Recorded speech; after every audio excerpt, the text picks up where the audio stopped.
excellent connection.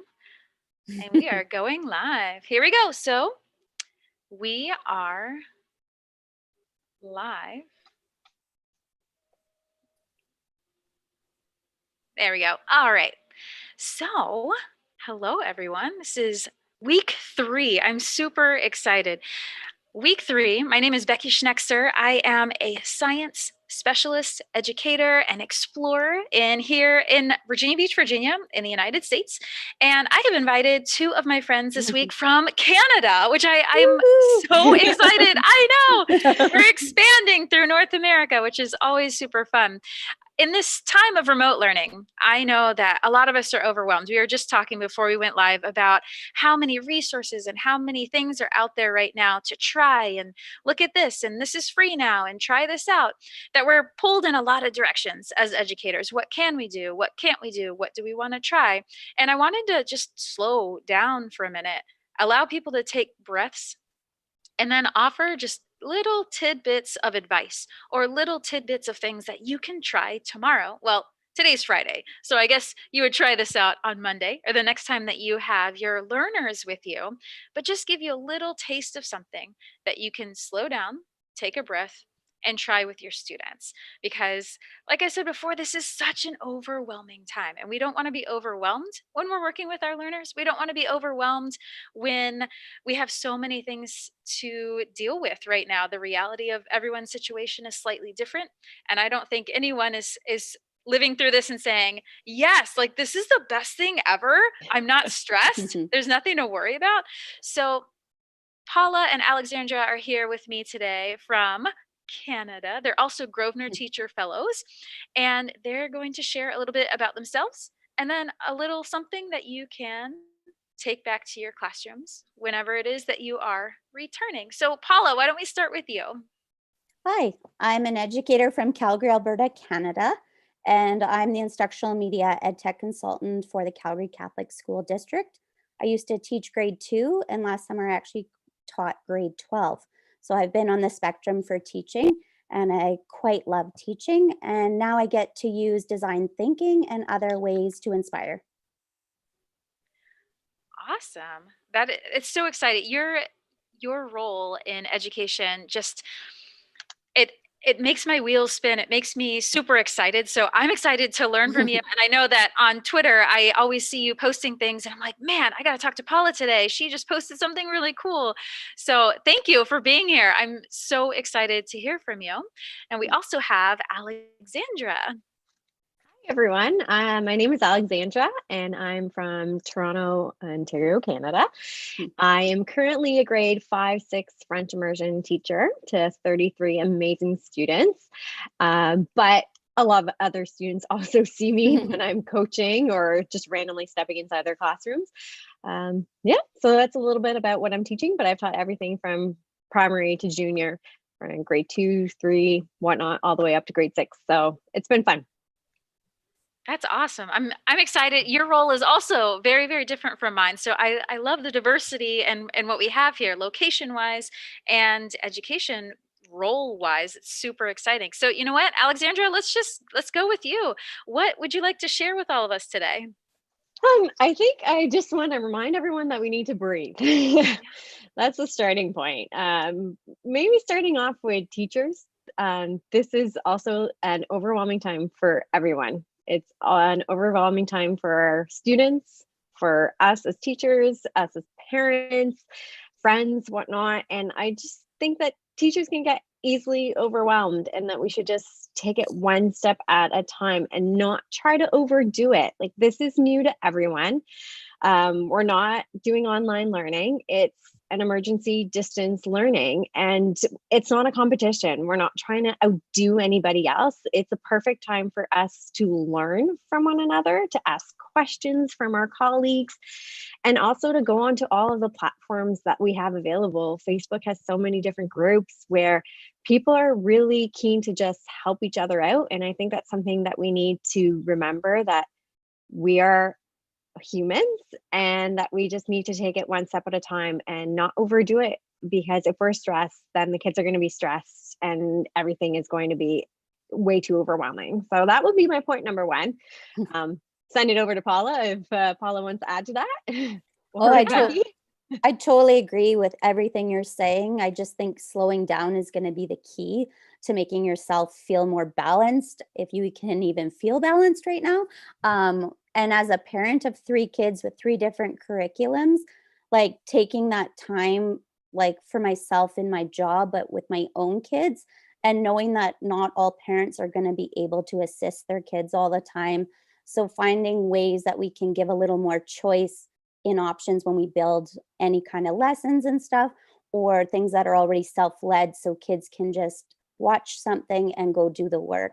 Because a lot of times I think that's a huge piece right now, is that parents are also overwhelmed on top of teachers, on top of students, and taking that time to learn to create versus consuming. We're consuming a lot right now. So taking that time to create, and get kids making. That's my big piece that I feel like, making and getting outdoors. Yeah, that I agree with everything you guys are saying. That's exactly right. And I also I want to pause too. And academics is not important right now. That's not what we need to focus on. It's the people behind what is happening here, right? We have to take care of ourselves. We have to take care of our students too, and allow them to tell us what's going on, allow them to share, allow them to build and create, but really have time to share that with you. Have that, if you have synchronous time, if you get to go live with students, just providing them comfort, safety, which are the foundation on the first day of school of every school year. We don't come in, say, hello, Paula. All right, math lesson 1. Well, we get to know them and we let them know that they're safe. We let them know that they matter and that we care. So there's no, for me, there's zero difference between those two situations. And for me, especially now, I know, Alexandra, you were saying it earlier, this was an emergency remote learning situation. This wasn't something we all planned for, and we took classes, and this wasn't a course in college, remote learning 101. None of us had that, and it doesn't exist now either. So even brand new teachers aren't prepared for this. It's not about academics right now. It's about the safety and the comfort that we're bringing to ourselves and that we're bringing to all of our students. So thank you. I was Paula, gonna do you want to Can add on? yeah, I was going to add one thing Yeah. to that. My kids, one of the things I actually have really loved with my kids when they are doing like a Zoom meeting or a Google Meet, whatever it is, sometimes the teacher just sits and is working on her computer, but leaves the line open for kids to speak after to each other. So she's there, but they get 15 minutes to just have like class discussions or talks. And it's just normal, like, hey, what did you do today? And she just lets them have that time together, because I think that's another piece that's missing for students, is the connection to their own classmates. And we don't have everyone's phone number and we can't connect with every student. So it's that time for those students to get that chance to hear one another's voices again. And especially for the littles, like the littles don't have iPhones and they don't connect that same way. So I think that's an important piece that we need to remember, is that sometimes it's okay to give them that time afterwards to really discuss and just say hi to each other and be like, hey, what are you doing? And like show your Lego creation or whatever you've been doing, or baking or whatever. Yeah, that's exactly right. Alexandra, did you have more to share with us? I was just gonna add on to what you were both saying. Like, our Yeah. classrooms are safe and welcoming spaces, and it's important to remember that maybe that's not the case for the kids at home. Like, we don't know what their situations are, but being able to provide that online, that connection with them is really important, whether it's an online connection if they have access to internet, or even giving them a phone call by blocking your phone number and just like checking in, or sending them a little postcard or a handwritten letter. It just makes them feel important and welcomed, and they feel like they still have that relationship that they have built over the past few months with you in the classroom. And I think it's really important for us to keep that connection going, because a lot of the kids, they are overwhelmed at home and they're lost and they're confused, and they just want to be able to feel like you still care. And I think that's really great through my students and I are able to have Google Meet sessions, and just seeing all their smiles on a screen definitely makes me happy. And I know I've heard feedback that they enjoy that moment as well. And as you were saying, Paula, like I let them just, like, we have hangout sessions, like, okay guys, talk, hang out, share something. Like, it's not necessarily let me teach you something, or do you have questions on math or literacy. It's just, this is a time for you guys to hang out, and next week maybe we'll play Kahoot or we'll play games, like anything that can help distract them a little bit, but also engage them in what they like to do and what they're passionate about, because then they're having a little bit more fun. It's something distracting for them. Yeah, I love that. I love that. That's a lot. I say that all the time. I love that. That's great. Yeah, I enjoy hearing different perspectives because it it reminds you, especially as an educator, as a mom, as a wife, as a human being, how important that connection is, and feeling like you do matter and someone wants to see you, someone wants to hear you. I think all of those are playing into human nature, which is it's a part of life all the time. What about you, Paula? Did you have more to add? No, I think everything Yeah. Alexandra's saying and you're saying is so true. That connection piece is really what I've noticed is the most important piece. And that's why we know school is so important.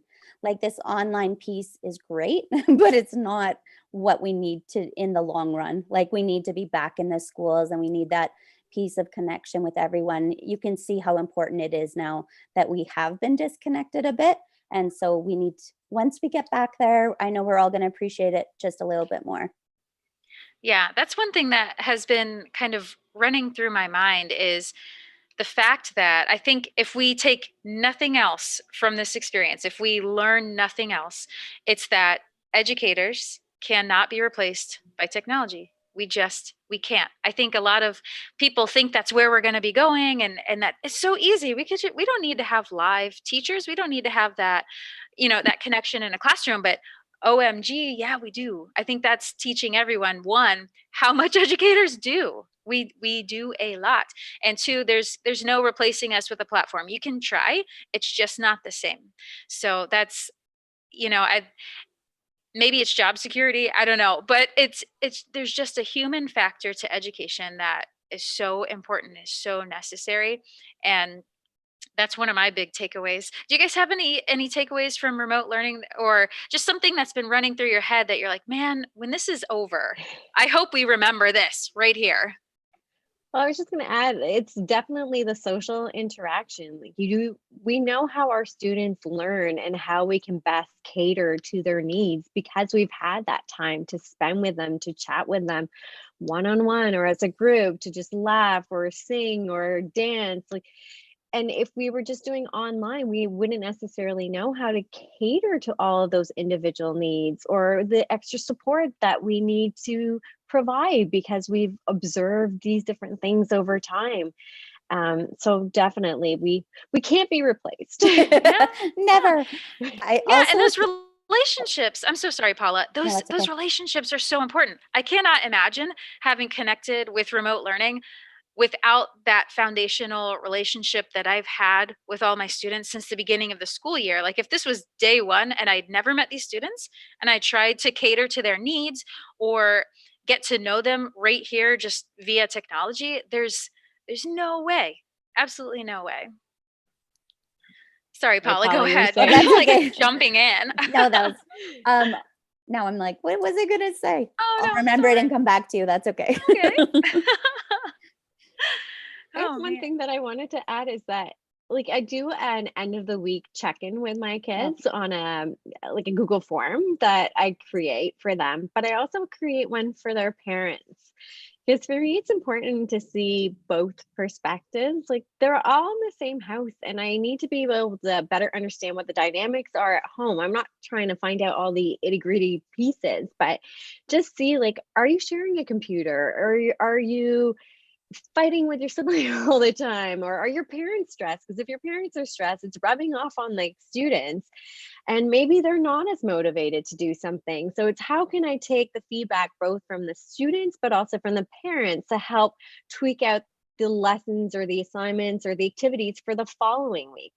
So I think it's great to be able to tap in back to with the parents and the students. Like we're all of a team. We work together. We're all in this together. So we need to figure out a way to make it great for everyone. Like it's never going to be great, amazing. It's Right. Right. situations are, but let's try to make the most of it and a good learning environment. I think the a good parent headspace. piece is huge, like connecting with the parents and understanding the dynamics. Because I'm a teacher and I have 3 kids and I'm struggling. So that says a lot. Like I think people think even teachers who have kids at home, oh, they're doing great because they're teachers. But it's the dynamics in your house. It's your kids fighting all the time. It's and you also don't want your kids on technology. So this is what I was going to say earlier, is that piece around how are we going to change, hopefully, when we get back to the school, is understanding the simple things in life that have become so important now that we are online learning. So getting my kids outdoors constantly to learn through the outdoors, through experiences, and building those crafts, those maker ideas, creating stop motions, creating like YouTube channels. My daughter started her own YouTube channel called Creative Charlotte, and she's building and learning time lapse, and she loves it. And they're making comic books right now down in the kitchen. So it's those things that we need to start pushing more within the schools. And I know we're moving that way, to that innovative way of thinking. And I think this is going to push people to that, because building, making, being outdoors, using experiences to drive your curriculum is going to be key. Yeah, that's very well articulated. Yeah, those are the things that when they're happening, and it's organic learning, right? That's the natural way that we learn. If we want to do something, we just figure it out. Or I see this tree outside of my window and squirrels like hanging down like ninjas, and I want to go learn about that. Or I just want to observe and watch them. And maybe I'm taking notes and maybe I'm sketching. And I too am hoping that we grab that, but we don't let it go in the fall when we're back face to face. Like keep that. What are the things that we're seeing are so important right now, and hold on to them and keep that momentum going when we're back face to face. Like I just can't imagine how much stronger our educational facilities are going to be. Our educational strength is just going to be magnified. So I thank think it's you. Do you about guys have? perspective Yeah. too. Yeah. Like hopefully they will have learned to better open their eyes and observe, and their ears, like their senses, like even as you were saying earlier, going up to that tree and touching the tree or feeling it. Like I had the kids smelling a tree, but we have to work with our senses just to be able to really grasp what's around them.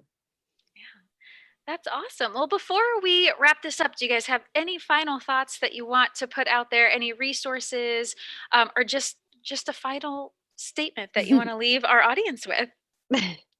I could speak to, like, I created a change maker challenge for my district, and it's all around design thinking and thinking beyond just a lesson.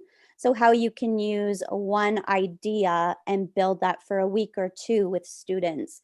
So you're not constantly creating lesson after lesson that are new, and it's finding that provocation or that launch, that video, that piece that's going to launch them into their thinking. And then they start to build that empathy and curiosity and research skills, and then design and build and prototype and fix, and then find an audience like Flipgrid or something to present to. So that's a piece I'm working with my district on. It's like an open thing, so anyone can use the platform if they want to take any of the ideas and borrow them for their own districts. They're welcome to. It's called Changemaker 2020, and I can give Becky the link to that too. But it's just one of those powerful tools, because I think as teachers, like when you spoke earlier about being overwhelmed with teaching, I find when I start looking at people on Twitter, like we're new to this, but if you talk to our friends who've been in Hong Kong and other places, this has been months. And that's how they started. They started with lesson by lesson, day by day. And now they're going week by week or weeks by weeks of projects versus doing the day by day. And I think that's what's going to burn us out, is doing that. And that's that choice board idea also that a lot of people are using. I love the idea where it's like a tic-tac-toe board. The centerpiece is your non-negotiable, and you have ideas around for them to choose. And when we give those students that choice, we will see their voice, which is beautiful. I love that. Yeah, I will definitely link that into the description of the video. Thank you. Thanks. What about you, Alexandra? Last thoughts. I guess when during my March break, which is when we were all thinking about schools closing down and whatnot, I spent a lot of time going through all the online resources that were being kind of thrown at us. And it could be rather overwhelming as teachers, as parents, having all these resources and not knowing exactly what to go to or where to go. And I just started compiling them all into different sections for primary, for junior, and they're up on my class website. That the link is on my Twitter feed as well. But if people want ideas as to like what are math sites that I can use, and they're constantly things that I keep adding to based on other teachers' feedbacks or other recommendations. It's like a live document, but hopefully it can help some people out in terms of not being too overwhelmed by all these resources being thrown at them. It's like your wardrobe. You don't know what you have until you take everything out and then you go put everything back in. Here, it's been done for you. I took it out and now I've reorganized it, and hopefully it can help a few people out there, and hopefully we can keep adding to it and just supporting each other. We're here for each other. So tweet us and ask questions. And if I don't know, I'll ask Paula and Becky. That's right. We'll put an all call on Twitter, and we'll get lots of answers for you. That's awesome. Well, thank you so much, ladies. I appreciate your wisdom. I appreciate your resources and your time for being here. I know we just talked about being overwhelmed, and then I just stole 30 minutes of your life. So, but I appreciate it, and I'm sure that people that are watching appreciate what you guys have to offer as well. So thank you so much for joining us today. Thank you so much, Becky. Thank you for organizing this. It's always great. Canada.